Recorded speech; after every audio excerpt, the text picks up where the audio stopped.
మన మనసు ఎంత మంచిది అంటే తెలుగు వాళ్ళ ఐక్యత, తెలుగు వాళ్ళ మనసు. నేను మొన్న కొండగట్టు ఆంజనేయ స్వామి నాకు అపారమైన నమ్మకం.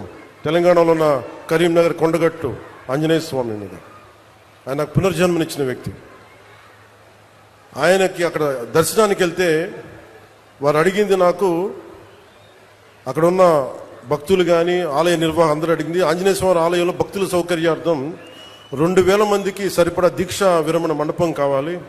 అక్కడ దీక్ష విరమించి వాళ్ళు టీటీడీకి వెళ్తారు, తిరుపతి దేవ దర్శనానికి వెళ్తారు, మీరు కొంత సహకారం ఇవ్వండి అంటే చాలా వెంటనే తీసుకున్నాను. దానికి వచ్చిన తర్వాత దాన్ని పర్సీవ్ చేసిన తర్వాత ఈ రోజున గత 2 రోజుల క్రితం 96 గదుల సత్రం నిర్మాణానికి 35.19 కోట్ల 35 లక్షల వ్యయంతో టీటీడీ బోర్డు ఆమోదం తెలిపింది.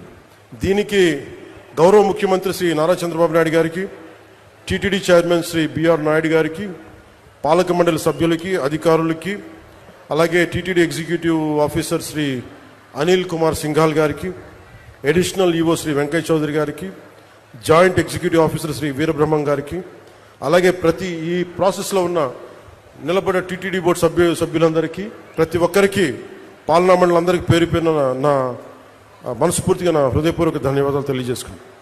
అలాగే తెలంగాణలో ఉన్న భక్తులందరికీ కూడా మీరు దీక్ష విరమణ చేసిన తర్వాత తిరుమలకు వెళ్ళి వెంకటేశ్వర ఆలయం మీ దర్శనం మరింత సౌకర్యార్థంగా ఉండాలని మనస్ఫూర్తిగా కోరుకుంటూ, ఎందుకు అంటే ఇంకొకటి, కొంతమంది సామాజిక మాధ్యమాల్లో ఆంధ్ర డబ్బు మీకెందుకురా అని చెప్పి మాట్లాడుతూ ఉన్నారు. అది చాలా తప్పది. హైందవ ధర్మం ఎక్కడున్నా, భారతదేశం ఎక్కడున్నా, అది ఆంధ్ర ఇలా ప్రాంతీయతలు పట్టుకురాకండి. హైందవ ధర్మం ఎక్కడున్నా హైందవ ధర్మాన్ని కాపాడుకుంటుంది. అందుకని దయచేసి ఈ సూడో సెక్యులరిస్ట్ యాటిట్యూడ్ తోటో ఇలాంటి వితండవాదాలతోటి మీరు ఇంకా చెడగొట్టకండి. ప్రాంతాలతోటి, ప్రాంతీయతలతోటి, కులాలతోటి, భాషలతోటి ఇంకా దేశాన్ని నాశనం చేసి కూర్చోబెట్టారు. ఇంక చాలు ఇలాంటి పిచ్చి మాటలను, ఇలాంటి వాదనలు ఆపి కొంచెం కన్స్ట్రక్టివ్గా ఆలోచించండి దయచేసి అందరూ.